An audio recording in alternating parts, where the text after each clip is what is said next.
maanta meesha waxaan isku imaadnay sida boorka nagu qoran shaqooyinkii caadiga ah agaasimka waxbarashada gobolka Banaadir ee socday sababtiina agaasimku shaqo badan ayuu u hayaa bulshada ku nool gobolka Banaadir waana wixii la aasaasay inuu u shaqeeyo oo matalo marka waxa uu leeyahay kulamo kala duwan agaasimka kulamo isbuucla ah iyo kulamo bilo ah intaba uu leeyahay oo shaqooyinka agaasimka uu wado ee gobolka Banaadir laga wado ee baaxadda weyn leh lagu maxaa la isku wareysanayo la isku weydiinayo maxaa noo qabsoomay waayay xagee ka nimid maanta xagee joognaa bariis xagee u soconaa arrimahaas ayaa ugu waaweynaa markaas waxaan falaqayn jirnay marba si baan shirarkeena u qabsan jirnay shirka waxaa jira isbuuclaha agaasimayaasha iyo taliyayaasha waxaa jira shir bilaha oo maxaa ahaa dhammaan howlwadeennada agaasiga isku yimaada sida kan oo kale iyo mid lagu talagalay sanadkiiba 2 jeer in isku wareysto loo yaqaan bambax retreat afka qalaad bambixii koobaad wuxuu noo dhacay bishii Maarso 2021 bambixii labaad uu noo soo socdaa hadduu aleedmo bisha aakhirkeeda waxaa ugu talagalnay bambaxa labaad intaan gaarin maadaama sanadkiiba 2 aan bambax ku talagalnay inaan qabanno bambaxana ujeedkiisa waxa waaye in agaasimku iska wareysto shaqooyinka uu hayo ha noqoto waaxyaha gudahooda ha noqoto bahwadaagta waxbarashada aan la shaqeyno iyo waxbarashada gobolka Banaadir ama mas'uuliyadda hayno dhammaantood markii la fiiriyo ayaa waxa laga sheekaystaa 2 maalin 3 maalin timeel isku tago xaaladda guud ee waxbarashada ee mas'uul ka nahay taasoo wixii waxa dhexdooda khaladaadana la saxo wixii banaanka oo naga khaldanna aan saxno wixii noo hagaagsanna aan isku boorino iskuna bogaadino arrimahaas aan markasta aan waqti gelina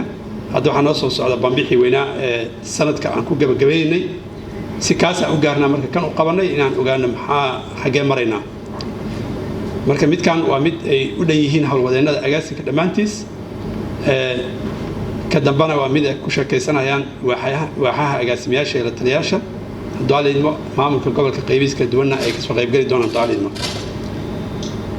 sida daraaddeed marka maanta hawshaas meesha u fadhinaa waxaan siin doonaa hadduu aleedmo qaybaha kala duwan ee agaasimka waaxyaha iyo la taliyayaasha iyo qaybayadan inay soo jeediyaan hawsha ay qabteen bulshada Soomaaliya u qabteen iyo meeshii noo marayso agaasim guud oo leh agaasimo guud oo la dhigma dabcan wasaaradaha waxbarashada ee maamul goboleedyada ay u dhignaa agaasimka u dhigma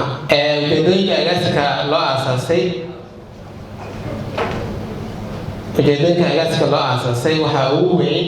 hirgelinta adeeg waxbarasho oo tayo leh loona leeyahay kordhinta tirada carruurta aada dugsiyada oo aada u hooseysa sida ay muujiyeen warbixin ay soo saareen hay-adaha waxbarasho iyo daadejinta adeegyada waxbarashada ilaa heer degmo marka la fiiriyo gobollada la barbar dhigo gobolka Banaadir warbixinada waxbarashada la xiriira ee laga soo saaray wuxuu ahaa gobolka ugu hooseeya xagga maxaan ku yidhaahdaa isdiiwaangelinta carruurta sidaa daraaddeed si meesha looga saaro arrinkaas loona kordhiyo carruurta iska koraysa dugsiyada waxaa la aasaasay oo la magacaabay agaasim guud ee wasaaradda agaasimka waxbarashada gobolka Banaadir agaasimka waxbarashada gobolka Banaadir waa uu qaybsanaha gaarsiinta iyo maareynta adeegyada waxbarashada gobolka Banaadir wuxuuna hoos tagaa qaybta arrimaha bulshada ee gobolka Banaadir hiigsiga himilo iyo hadaf intaba hiigsiga waa hirgelinta adeeg waxbarasho oo tayo leh loona leeyahay isla markaana horseeda nabad horumar iyo wadaniyad waxbarasho abuurta ayuu hiigsanayaa himilada agaasimka uu leeyahay waxay tahay in bulshada deegaanka la gaarsiiyo adeeg waxbarasho oo la heli karo tayana leh kaasoo lagu hagayo qorshe iyo habraacyo si loo helo muwaadiniin leh aragti horumarineed aqoon anshax iyo hal-abuur hadafka agaasimka waxbarashada uu leeyahay waxay tahay baahinta adeegyo waxbarasho oo leh ama la awoodi karo tayana leh oo ku dhisan sinaan muwaadinimo iyo hal-abuur qiyamka mudnaanta bulshada sarreynta sharciga waxqabad iyo horumarin ammaano iyo isla xisaabtan wada shaqayn waaxyaha agaasinka uu ka kooban yahay wuxuu ka kooban yahay waa 9 waaxyood ayuu ka kooban yahay waaxda koowaad waxaa lagu magacaabaa maamulka iyo maaliyadda waaxda labaad waa qorsheynta iyo siyaasadaha horumarinta adeegyada waxbarashada shaqada iyo shaqaalaha horumarinta tayada waxbarashada imtixaanaadka iyo shahaadooyinka horumarinta tacliinta sare dhismaha iyo dayactirka farsamada ama tiibaad qaybaha adeegyada agaasinku adeegyada oo bixiyo waa adeegyo toos ah kow kormeer horumarinta tacliinta sare horumarinta xirfadaha iyo farsamada gacanta tiibaad dayactirka iyo dhismaha adeegyada online-ka ah waa shaqooyinka loo qabto hab online ah waxaana ka mid ah qaybaha soo socda qaybtan online-ka ah waxaa la dhihi karaa waa daadejinta adeegyada waxbarashada ilaa heer degmo oo agaasinku wuxuu onkay oo dhisay 4 guddoon oo ka howlgala gobolka banaadir waana sida ku cad saxda hoose kow guddoonka galbeed waxaa hoos yimaada degmooyinka kale ah kaxda dharkeynley wadajir iyo waaberi dhammaan dugsiyada ku yaala meeshaas adeegay u baahan yihiin agaasinka waxaa bixiya guddoonka galbeed oo ku yaala 15 October xaruntiisu ay tahay guddoonka waqooyi oo ay hoos yimaadaan Daynile Hodan iyo Howlwadaag saddexdaa degmo iskuullada ku yaala adeegga waxbarasho u baahan yihiin waxaa bixiya guddoonka waqooyi xaruntiisuna waa degmada Hodan xarunta degmada Hodan guddoonka bartamaha waxaa hoos yimaada warta nabadda Boondheere Xamar Jajab Xamar Weyne Shangaani iyo Cabdicasiis waxaa ku yaala iskuulka bartamaha guddoonka bari Shibis Kaaraan Yaaqshiid iyo Hilwa sidana degmooyinkaas iskuullada ku yaala ayaa hoos yimaada waxaana oo ku yaala iskuulka degmada Shibis xarunteeda ayuu ku yaala shaqada guddoonada ay qabtaan 4 guddoon shaqooyinka ay qabtaan ayaan halkan kusoo bandhigaynaa kow waxay sameeyaan kormeerka goobaha waxbarashada oo si joogta ay u kormeeraan maamulka xogta waxbarashada imiska bedelka ardayda ruqsadaha iyo shahaadooyinka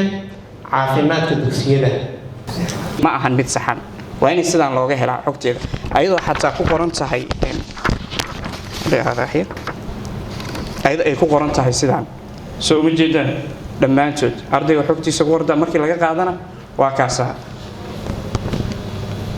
marka shahaada ka bacdiina waxay u soo gudbaysaa qaybta deliveryga markay imaado shahaadadan sideeda u soo baxee kadib ardaygan wuxuu xaq u leeyahay in uu qaato shahaadada kadibna systemka noogu jirtaa shahaadadan inay baxday in ay bahalkii ii sheeg qofkii qaatay waqtiguu qaatay iyo xilligii uu qaatay marka xogtaani waa xogta ardayda dhowrka kun ee gobolka banaadir ku nool ee imtixaanka gashay sanadihii kala duwan oo dhammaystiran marka waxa kaloo halkan ugu jiro waxa waaye qaybta foomka cabashada ardaygan xogta ka qaldantay asbaabahay uga qaldantay meelahay uga qaldantay xogtii oo dhammaystiran qaybtan ku jirto cabashada marka ardaygaasi sida xogtiisa loogu saxo cabashada oo dhammaystiran marka meeshaas la gelina halkaas laga arkaa marka halkaas foomkaana la soo buuxiyaa isteebyadana la mara dhammaan waa la soo wada buuxina maadaday tahay bahalka ii sheeg sidoo kale iyo waqtiga ka qaldantay ee xilligii asbaabtii halkaana la soo gelinaa okay inta kale waa dhammaystiran xogta iskuulada iyo waxa dhan meesha ku kaydsan yihiin ayagoo dhammaystiran waana mahadsantiin maanta sharaf ay inoo tahay inaan ka soo qayb galno bandhigga waxqabadka agaasinka waxbarashada gobolka banaadir magacaygu waa yaxye maadaama maanta halkan lagu soo bandhigayo qaybaha kala duwan iyo waaxyaha agaasinka waxbarashada gobolka qaybta macallimiinta ama teacher unitka inaan waxyar ka faahfaahin ka bixiyo waxyaabihii noo qabsoomay sidaan ognahayna qaybta macallimiintana waxay hoos tagtaa 9 wax agaasinka wax ka mid ah sida presentationka uu ka soo jeediyey agaasimaha imtixaanaadka waaxda saddexaad oo ahayd waaxda horumarinta adeegyada waxbarashada. markii laga hadlayo macallin runtii ma ahan wax sahlan ma ahan, waxbarashadana saameyn xooggan ayay ku leeyihiin macallimiinta. macallin hadduusan jir lahaynna dhammaanteen halkan maanu wada joogi lahayn, aqoontaan iyo xirfadaan iyo aan ku shaqaynaynana runtii maanan ku shaqaynayn. ardada Soomaaliyeed oo intaas oo kun oo arday gaaraysana macallin la'aantiisa maysan shaqayn. macallimiinta Soomaaliyeed ama macallimiinta gobolka Banaadirna waxay soo mareen marxalado kala duwan marxalado kala duwan oo haddii ay noqon lahayd xilligii burburkii ka hor, burburkii kadib iyo waqti xaadirkan xilligan la joogo. markaan wax yar fiirino cilmi baaris la sameeyey oo ka hadlaysa macallimiinta sida ay shaaciyeen macadka cilmi baarista Heritage sanadkii la soo dhaafay ee 2020ka July ay soo bandhigeen ayagoo ka hadlaya human capital development-ga oo ay kaga hadlayeen ilaa iyo 5 waxyaabood. marka aan fiirino sectorka education-ka ahna ay kaga hadlayeen waxbarashada Soomaaliya xilligii gumeystihii ka hor, gumeystihii kadib, xilligii dawladii Siyaad Barre, xilligii dagaaladii sokeeyay iyo after civil war. cilmi baaristaas iyadoo tixraacaysa cilmi baaris kale oo la sameeyey sanadkii 2017 waxay sheegaysaa macallimiinta guud ee Soomaaliya inay yihiin 24,000 oo macallin markii loo fiiriyo Somaliland, Puntland iyo South Central oo la isku yiraahdo qaybtan kala koonfurta ah. macallimiintaas oo 24,000 ah 18,600 oo macallin oo ka mid ah waxaa lagu sheegay cilmi baarista inay yihiin macallimiin wax ka dhigta dugsiga hoose iyo dhexe markii laga reebo dugsiga sare. 24,000 markay 18,000 lagu sheegay inay yihiin ama wax ka dhigaan qaybta dugsiga hoose dhexe, macallimiinta dugsiga sarena waxay noqotay inay noqoto 6,005 macallin. ratio ahaan markii loo fiiriyo number of students ama enrollment-ga ardada markii la fiiriyana primary-gana inay noqoto 605,000 oo arday. 605,000 oo arday macallimiintoodana waxay noqotay 18,000 oo macallin ah. qaybta markii la fiiriyo dugsiga sarena 105,000 oo arday ayaa lagu sheegay cilmi baarista inay yihiin macallimiintoodana ay yihiin 6,000 oo macallin. markii la fiiriyo South Central-ka oo laga reebo Puntland iyo Somaliland number of students waxa lagu sheegay 222,000 oo arday inay yihiin. laakiin hadda markii loo fiiriyo enrollment-ga ardada wuxuu sameeyay kogac aad u weyn u sameeyay gobolka Banaadir, maadaama qaybta waxbarashada agaasinka gobolka Banaadir uu wado diiwaangelinta macallimiinta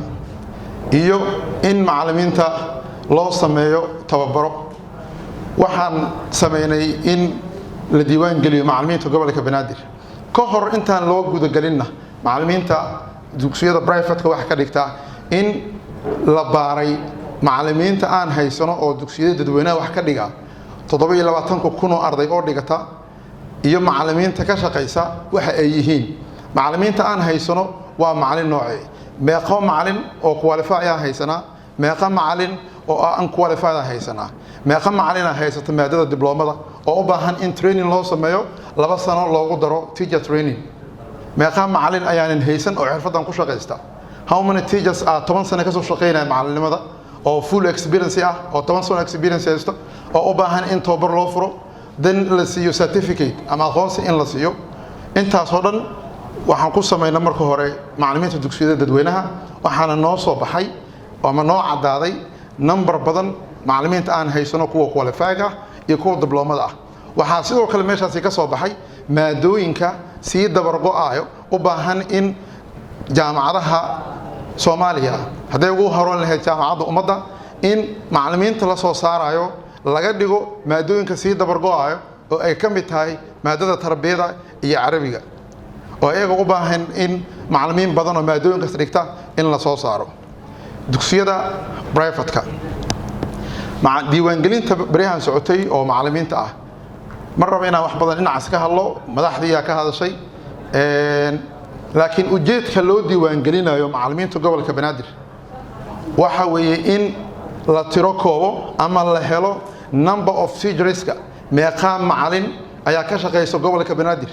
gobolka banaadir saa ognahay waxaa ku taalo 630 iskuul ku taalo 630 iskuul meeqa macallin la ka shaqeyso meeqa macallin maadada educationka qualify haysato meeqa macallin diploma haysato meeqa macallin ka soo shaqeynaysay xiliyadii burburkii oo u baahan in la garab qabto macallimiinta tababarka u baahan maxay yihiin macallimiinta u baahan experience-ga maxay yihiin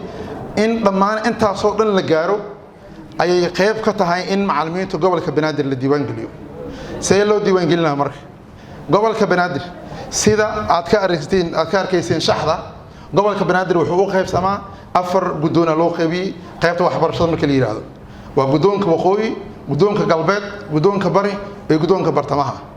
afartaas iyadoo u qaybsan degmo kastana ay ka badan tahay degmada kale iskuuladeeda waxa marka hore priority-ga la saaray in la diiwaan geliyo maadaama macallimiinta dhowr iyo 10 kun u yihiin gobolka banaadir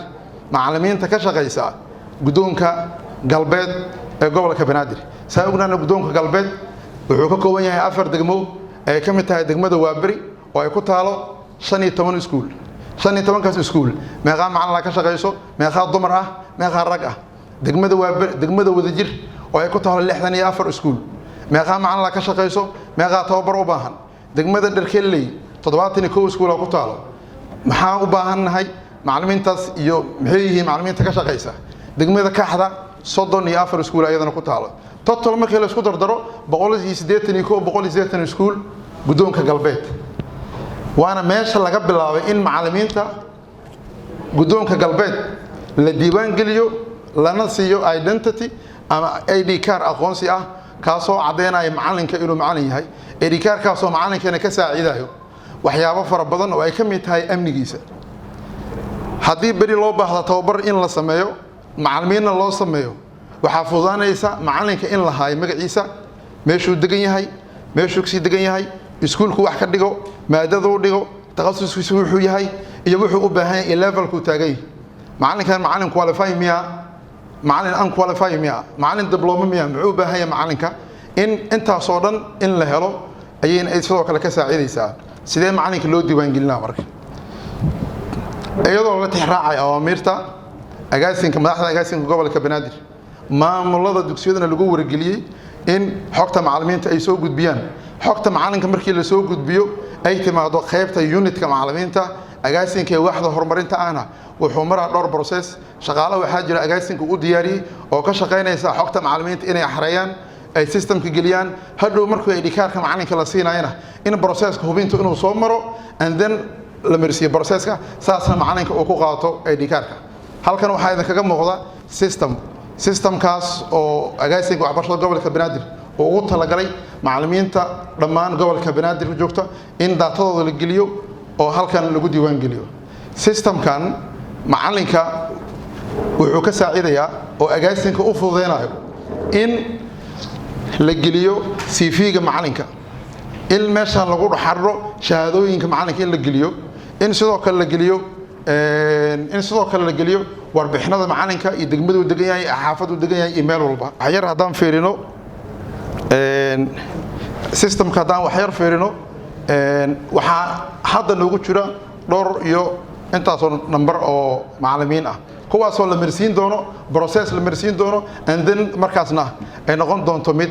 ay macallimiinta ay ku helaan diiwaan gelin oo wax problem dhibaato aan marin aad u mahadsantihiin waan kaga mahadcelinayaa dhageysigiina